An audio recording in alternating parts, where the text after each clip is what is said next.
Okay, maayong adlaw.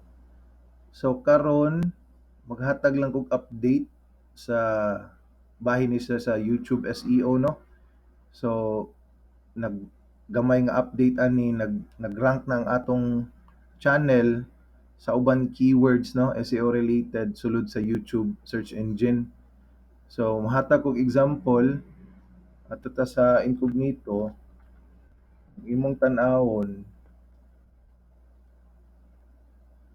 ah mo type ta diri og SEO training Philippines. So gi-optimize ba nato ang atong channel ana. So mo ni, no, ang result sa SEO Training Philippines wala ko nag-sign in para dili ma-influence ang akong searches. So gagawas ta nana atong channel diri, nanay mga ga-orange diri mga episodes nato, no, nang gawas. So gaynahinay na tagawas ani nga keyword. So update lang ni siya nga nag-work ang atong YouTube SEO. Maghatag lang niya kog mga in-depth na tutorial na pudpuhon about sa YouTube SEO. So kana lang, thank you for watching.